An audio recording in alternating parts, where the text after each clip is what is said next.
Bismillahirrahmanirrahim. Assalamualaikum warahmatullahi wabarakatuh. Selamat siang, salam sejahtera bagi kita semua. Sebelumnya saya mengucapkan terima kasih kepada yang terhormat Ibu Hajah Bibit Nabilatul Fauziah LCMA yang telah mengampu mata kuliah hadis tarbawi kali ini. Tak kenal maka tak aruf. Perkenalkan, nama saya Yunisa Ratna Dewi dengan NPM 181063110182 dari kelas PAI 6E. Pada kali ini saya akan membahas tentang pendidikan seks dalam perspektif hadis. Oke, langsung saja pada pembahasan. Pendidikan seks. Mungkin pembahasan kali ini sudah cukup asing untuk didengar ya. Apa sih itu pendidikan seks? Pendidikan seks adalah suatu upaya penyadaran dan penerangan masalah-masalah seksual pada anak. Sehingga ketika ia sudah beranjak dewasa, bisa membedakan mana yang halal dan mana yang haram untuk kehidupannya. Jadi apa sih tujuan yang didapat dari pendidikan seks itu? Yaitu untuk memberikan informasi tentang seks manusia serta menegakkan nilai-nilai manusiawi terhadap seks tersebut.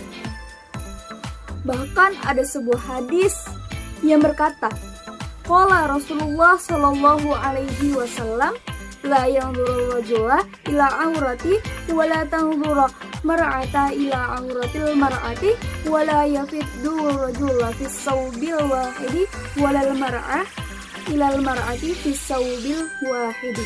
Rawahu Ahmad wa Muslimun wa Abu Dawud wa Tirmidzi.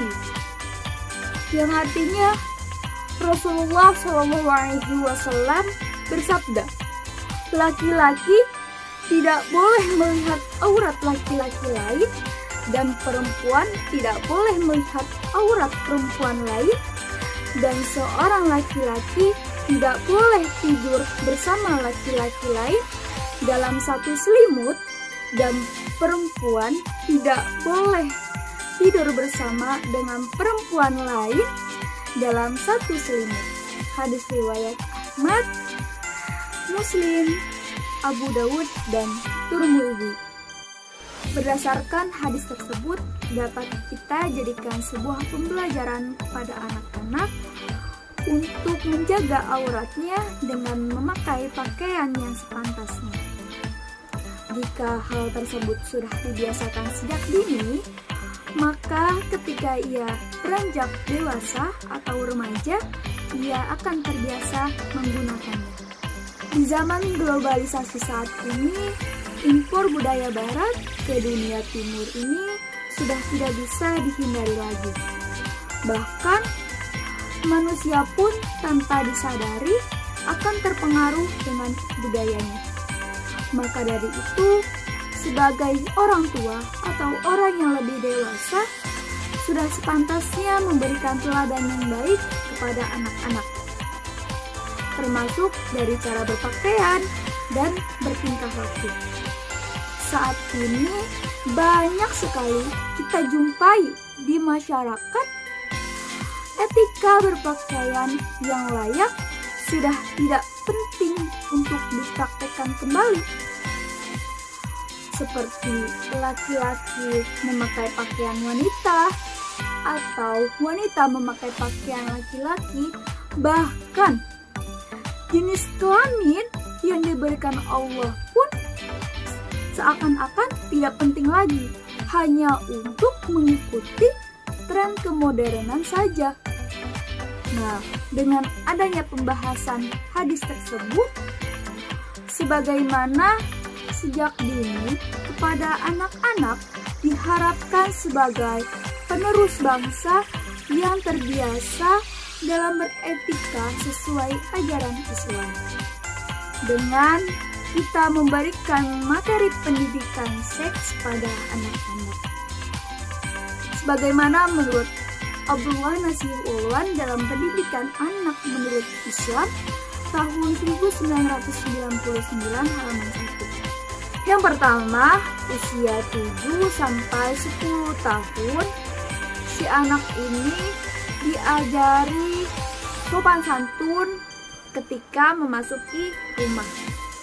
Misal, pertama ia mengetok pintu, tok tok tok. Yang kedua mengucapkan salam, assalamualaikum, ma, pa, ade pulang. Lalu saling kepada kedua orang tuanya dan contoh sebagainya gitu, dan contoh lain-lainnya. Dan sopan santun dalam memandang yang dimaksud di sini ialah memandang dengan lawan jenis yang tidak pantas. Yang kedua, usia 10 sampai 14 tahun. Si anak ini dijauhkannya dari hal-hal yang meningkatkan nafsu birahi. Nah, saat ini kan anak-anak ketika masih kecil ya, banyak sekali orang tua yang mengasihi anak-anaknya dengan tontonan YouTube. Nah, di YouTube ini kan pasti ada fitur untuk anak-anak. Nah, semaksimal mungkin si orang tua itu menjauhkannya gitu, si anak-anak itu dari tontonan yang berbau pornografi atau berbau seksual yang mengandung syahwat atau meningkatkan syahwatnya si anak itu. Itu saran saya. Nah, yang ketiga, usia 14 tahun sampai usia 16 tahun, si anak ini diajari etika bergaul dengan lawan jenis. Jika ia sudah matang, maka bisa melanjutkan atau menempuh jenjang perkawinan.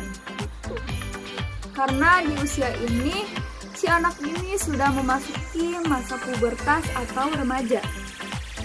Dan yang terakhir, usia 17 tahun ke atas, si anak ini juga diajari etika dalam menahan diri dengan lawan jenis yang meningkatkan syahwat atau nafsu birahinya. Jika dia tidak mampu dalam menahan diri, maka ada aturan yang mengatakan bahwa kawinkan saja dia. Jadi, dapat kita simpulkan bahwa diambil sebuah pelajaran yang penting dari hadis berikut, yaitu yang pertama, kewajiban orang tua dalam memberikan tauladan yang baik kepada anak-anaknya ketika berpakaian atau bertingkah laku. Yang kedua, pendidikan secara tegas dalam masalah kewajiban dan perlu adanya hukuman atau hadiah dalam mendidik anak untuk meningkatkan motivasi belajarnya si anak. Yang ketiga, menjaga perkembangan anak dari hal-hal yang menimbulkan nafsu birahi atau mengandung syahwat saat peralihan usia remaja atau memasuki masa dewasa. Semoga pemaparan dari saya dapat bermanfaat bagi kita semua. Mohon maaf apabila terdapat kekeliruan atau kesalahan dalam berucap. Terima kasih. Wassalamualaikum warahmatullahi wabarakatuh.